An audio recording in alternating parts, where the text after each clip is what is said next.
There comes a moment in the life of an empath when something breaks, not loudly, not visibly, but internally, like a silent fracture that changes everything.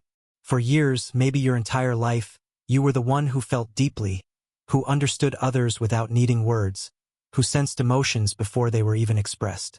You carried people, their pain, their confusion, their chaos, as if it were your responsibility. And at first, it felt like a gift, being able to connect, to care, to give without limits. But over time, that gift started to feel heavy. You began to notice that the more you gave, the more was expected. The more you understood, the less you were understood. And slowly, without realizing it, you became exhausted. Not just tired, but drained in a way that rest could not fix. Because it wasn't your body that was tired, it was your energy, your attention, your emotional space that had been stretched too thin for too long. You started to feel overwhelmed by things that once felt natural. Conversations became heavy. Certain people felt suffocating. And even silence sometimes carried the weight of everything you had absorbed. And this is where the shift begins, not as a choice, but as a necessity. Something inside you realizes that if you continue this way, you will lose yourself completely. This is the empath's darkest upgrade. Not becoming cold in the way people fear, but becoming aware in a way that changes how you exist. You begin to pull back. Not dramatically, not with confrontation, but quietly. You stop responding immediately. You stop explaining yourself endlessly. You stop making yourself available to everyone all the time. And at first, this feels wrong. Almost like you are betraying who you are. Because your identity was built around being open, being understanding, being there no matter what. But now, something deeper is guiding you, something that no longer allows you to abandon yourself just to maintain connections. People notice the change. Some subtly, some directly. They say you've changed, that you've become distant, harder to reach, less emotional. And in a way, they are right. But what they don't see is that this distance is not emptiness. It is protection. It is the result of finally recognizing your own limits. For the first time, you are not absorbing everything around you. You are observing it. You are not reacting to every emotion. You are choosing which ones deserve your energy. And this shift creates a kind of calm that feels unfamiliar, almost strange.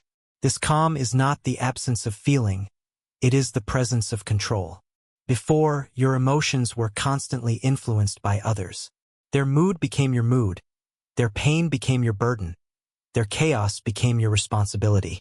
Now, there is space between what you feel and what others project. You begin to realize that not everything you sense belongs to you. And that realization is powerful. It changes how you move, how you respond, how you exist in the world.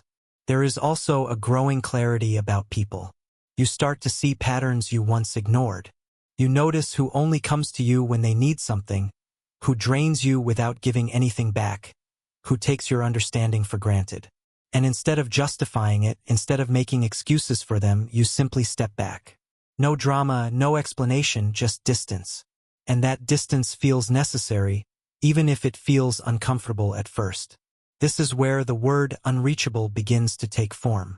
Not in the sense that you shut everyone out, but in the sense that not everyone has access to you anymore.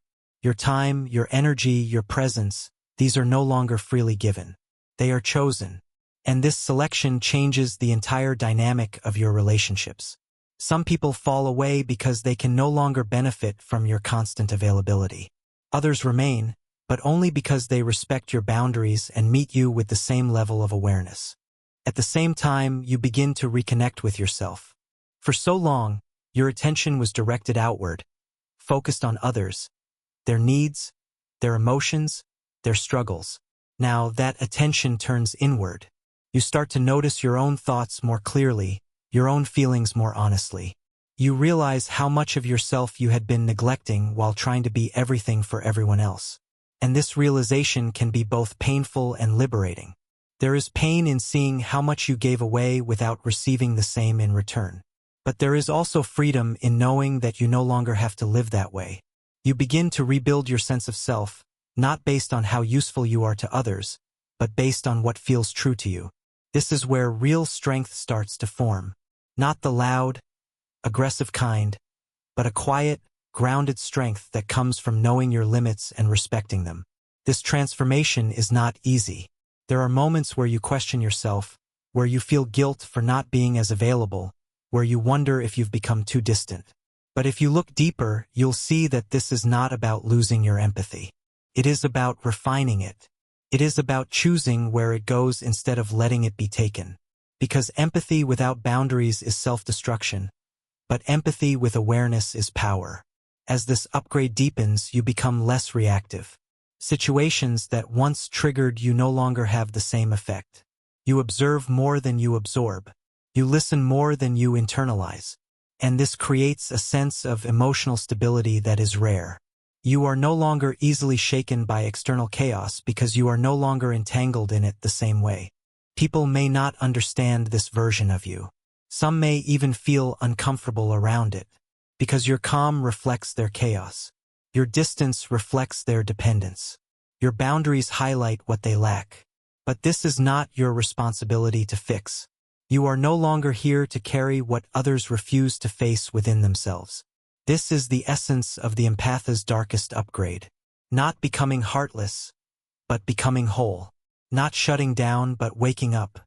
Not losing your ability to feel, but gaining the ability to choose.